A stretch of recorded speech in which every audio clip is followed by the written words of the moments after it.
Bonjour petit astronaute. Aujourd'hui, tu vas découvrir la 10e histoire d'Envolée Comptée. Calypso et la boîte à étoiles. Une histoire qui te fera voyager vers une autre galaxie, à la rencontre d'autres peuples et d'autres planètes, à bord d'un vaisseau spatial et en compagnie de cette mystérieuse boîte à étoiles. Cette boîte est un peu particulière puisqu'elle raconte des histoires. Tu en connais toi, des boîtes à histoires ? Nous avons envie de te faire découvrir celle de Yoto. Il s'agit d'une enceinte connectée spécialement conçue pour les enfants de 3 à 12 ans. Pas de caméra, pas de micro, pas de publicité, mais une possibilité infinie pour apprendre, te divertir ou encore te détendre en toute sécurité. Grâce à l'enceinte Yoto, tu pourras explorer un monde audio fascinant, tout comme Calypso, en écoutant des histoires, de la musique ou encore l'actualité, à ton rythme et en autonomie. Et parce que rien de tel que l'audio pour développer sa créativité et son imagination, c'est la boîte à histoires de Yoto que nous te proposons de découvrir tout au long de cette aventure. En attendant, cap sur les étoiles en compagnie de Calypso et de sa mystérieuse boîte. Bonne écoute!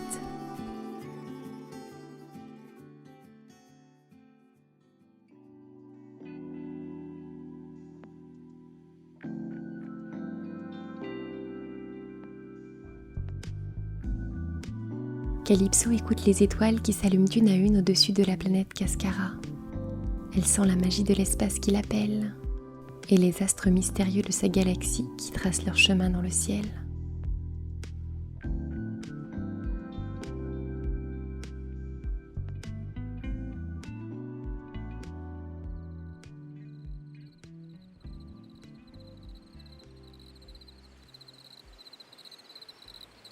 Calypso se blottit dans le feuillage réconfortant de l'arbre. Perchée sur la cime du figuier géant, elle écoute la nuit qui bruisse tout autour d'elle. Elle attend. Elle attendra toute la nuit s'il le faut. Les 3 lunes de la planète Cascara éclairent les pointes des arbres d'une douce lumière. Calypso plonge son regard dans les ombres roses de Naos, la plus grande des lunes. J'aimerais tellement visiter une lune. Je ne suis encore jamais partie dans l'espace. Pense-t-elle. Sa sœur Célina est allée sur Phaé, la plus petite lune, pour ses 10 ans. Issa, le grand-père de Calypso, lui a promis qu'il l'emmènerait visiter une des lunes pour son 10e anniversaire. Mais pour ça, il faudrait d'abord remettre en marche l'Infineus, le vaisseau spatial qui dort au sommet du plus grand épicéa de la forêt depuis des années. Un bruit discret tire Calypso de ses pensées. D'un geste vif, elle saisit la paire de jumelles à rayons luminescents qui se trouve dans sa poche et la plaque contre ses yeux. La lumière phosphorescente des jumelles balaye les arbres autour d'elle. Les branches de l'arbre de pluie à sa gauche s'agitent. Calypso retient son souffle. Oui, c'est ça. Montre-toi, ma grande. Une immense aile, piquetée de taches d'or, ne tarde pas à sortir de l'épais feuillage, suivie d'une patte et d'un long bec argenté. Oui, ça y est, elle est bien là. Exulte Calypso en plaquant les jumelles si fort contre ses yeux qu'elles lui font mal. Elle ne lâche pas du regard la silhouette majestueuse de l'oiselle perchée sur la branche. Celle-ci déploie ses ailes avec douceur et secoue la tête. Ses yeux brillants comme 2 pierres de jade se posent sur la silhouette de Calypso, pourtant bien cachée entre les feuilles du figuier. Calypso rentre la tête dans ses épaules. Elle voudrait être invisible pour ne pas effrayer l'Alicanta. Voilà des mois qu'elle essaye d'apercevoir cette oiselle merveilleuse et très farouche qui habite dans les hauteurs de la planète Cascara. Mais l'Alicanta ne semble pas l'avoir repérée. Elle étire son long cou et prend son envol avec une légèreté incroyable. Calypso suit l'ombre de l'oiselle dans le ciel. Elle s'attend à la voir disparaître derrière les cimes des épicéas, mais celle-ci reste comme suspendue dans les airs. Ça alors, on dirait qu'elle attend quelque chose. Calypso replonge son regard dans le feuillage de l'arbre que l'Alicanta vient de quitter. Une petite tache dorée se détache sur le vert sombre des feuilles. Elle plisse les yeux. Mais, c'est un oisillon, un bébé Alicanta. Un petit bec se détache sous les rayons des lunes. Calypso n'en croit pas ses yeux et sa chance de pouvoir assister à un spectacle pareil. Elle serre autour de son cou une petite feuille d'arbre éternel accrochée à une chaîne en or. Cette feuille ne fane jamais. c'est son porte-bonheur. L'oisillon avance sur sa branche en sautillant et déploie ses petites ailes aux reflets d'or. Il prend son envol et rejoint sa mère dans le ciel. Ils piaillent de joie. Tous les deux font un dernier tour au-dessus de Calypso et disparaissent derrière les cimes. Au moment où leurs ombres disparaissent derrière les silhouettes des arbres, Calypso croit voir une petite boule de feu tomber du ciel. Tiens, qu'est-ce que c'est que ça? Une petite comète? Ou c'est peut-être juste le reflet du plumage des oiseaux? Elle entend comme un petit murmure, un chant à peine perceptible qui résonne au creux de son oreille. Je dois rêver, pense-t-elle en secouant la tête. Elle a envie d'aller voir au pied de la montagne, mais il est déjà très tard. Elle range ses jumelles et glisse le long d'une branche. Elle connaît cette forêt par cœur. C'est son village, là où elle a grandi avec sa grande sœur, ses parents et son grand-père. Calypso est née au milieu des arbres. Son peuple est le peuple des arbres. La planète Cascara est recouverte de végétation et tout le monde ici vit au rythme des forêts. Calypso connaît chaque nervure de chaque feuille, chaque pli de chaque écorce des arbres autour d'elle. Elle grimpe avec agilité entre les branches et rejoint sa cabane. Toute sa famille est endormie, couchée sur de grandes nattes tressées. Elle se glisse jusqu'à sa natte et ferme les yeux. Le petit murmure dans le creux de son oreille la berce. Les ombres des alicanthas planent dans ses rêves, et la mystérieuse boule de feu tombe dans le ciel. Les premiers rayons du soleil et le chant des oiseaux réveillent Calypso. Elle s'étire en bâillant. Soudain, une chose molle heurte son front et tombe sur le sol. Un oreiller. Calypso relève la tête. Sa sœur Célina se tient devant elle, l'air espiègle. Hé, petite tête de platane, tu viens chercher des baies avec moi? Bien sûr, feuille de baobab. Sourit Calypso en jetant l'oreiller sur sa sœur. Celle-ci l'esquive et ramasse un petit panier posé sur le sol. Je t'attends dehors. Calypso se débarbouille, resserre ses tresses et enfile ses chaussures faites en liane. Elle passe un doigt sur la feuille d'arbre éternel accrochée à son cou. Célina l'attend, perchée sur une branche. Leur cabane est accrochée dans les hauteurs d'un géant séquoia.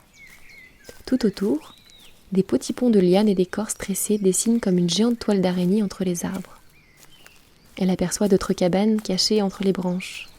Des rires d'enfants ricochent contre les troncs d'arbres et un petit vent file contre sa joue. Sa sœur lui tend un gros fruit rose et jaune. Calypso y croque à pleines dents. Où sont papa, maman et grand-père? Demande-t-elle la bouche pleine. Parti chercher de l'eau à la rivière. Allez viens, notre panier va pas se remplir tout seul. Répond Célina en entraînant sa sœur entre les branches. Elle passe d'arbre en arbre en s'accrochant aux lianes et aux branches. Au passage, Célina cueille quelques fruits. Soudain, alors qu'elle s'approche des épicéas, Calypso entend comme un petit chuchotement au creux de son oreille. Elle secoue la tête pour chasser la voix, mais celle-ci se fait plus forte. L'image de la boule de feu dégringolant du ciel lui revient en mémoire. Elle se laisse glisser contre le tronc d'un argousier pour descendre sur le sol. Elle sent que quelque chose l'appelle. Elle avance entre les buissons en suivant le petit murmure comme si elle remontait un ruisseau. Il se fait de plus en plus fort. Soudain, elle remarque une petite tache blanche à moitié enfouie sous la mousse. Elle écarte doucement les brindilles et se retrouve face à une drôle de petite boîte blanche tout arrondie, surmontée de 2 boutons orange. Une fine poussière dorée la recouvre. Ça alors? Mais qu'est-ce que c'est que ce truc? Est-ce que c'est ça que j'ai vu cette nuit? Elle la prend entre ses mains. La boîte est douce et chaude. Calypso souffle dessus et un nuage de poussière d'or s'envole. Elle siffle pour appeler sa sœur. Célina entend le sifflement de Calypso qui vient du sol et se dépêche de la rejoindre. Depuis qu'elles sont toutes petites, elles ont appris à siffler pour ne pas se perdre dans la forêt. Qu'est-ce qui se passe? Regarde ce que j'ai trouvé. Mais qu'est-ce que c'est? Je n'en sais rien. Je crois que c'est tombé du ciel cette nuit. Peut-être que grand-père saura. Les 2 filles repartent en direction du village de Cabane. Calypso serre la petite boîte contre son cœur. Devant la cabane, Oberon leur père et Issa leur grand-père écossent de grosses gousses. Regardez ce qu'on a trouvé, ça vient de l'espace. s'exclame Calypso en tendant la boîte. À peine son grand-père a-t-il posé ses yeux sur l'objet que son visage s'éclaire.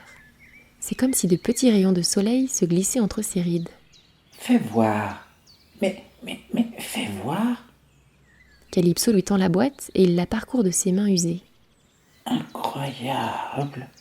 C'est quoi? Si c'est bien ce que je crois, c'est absolument fou. Mais c'est quoi? Issa colle son oreille contre la boîte. Je crois que c'est une boîte à étoiles. C'est un objet extrêmement rare. Tu vois, cette poussière, Ajoute-t-il en passant son doigt sur la surface de la boîte. c'est de la poussière d'étoiles. C'est la preuve qu'elle a traversé la galaxie.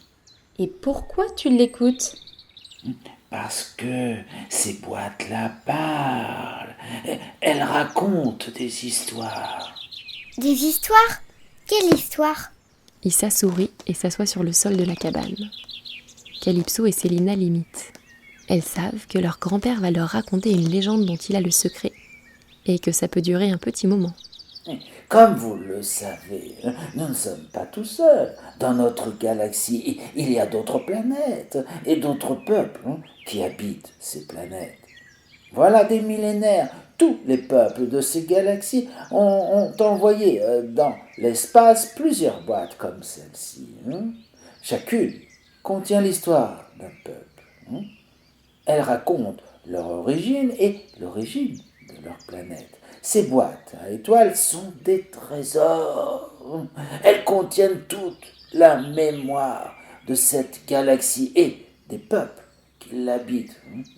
C'est inespéré d'en avoir trouvé une, parce que l'histoire de nos origines s'est perdue avec le temps. Alors, tu veux dire qu'avec ce petit objet, on pourrait retrouver toute l'histoire de Cascara et du peuple des arbres? Oui, enfin, si elle veut bien nous parler.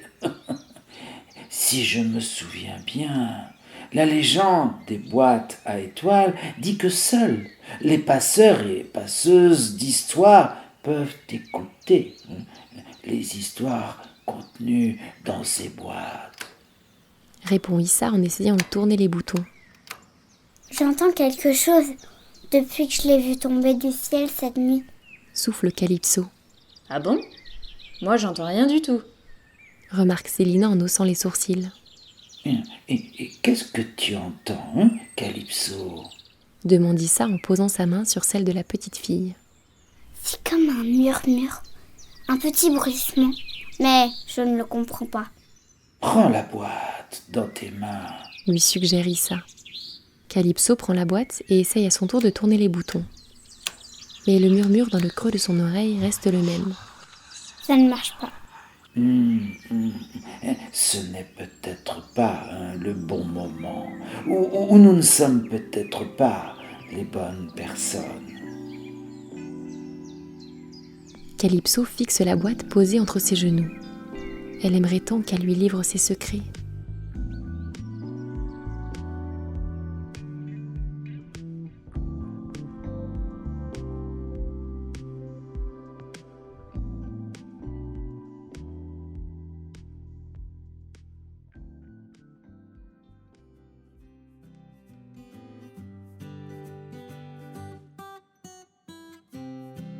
Vous venez d'écouter une histoire d'Envolée Conté, une création originale écrite par Lucille Petit.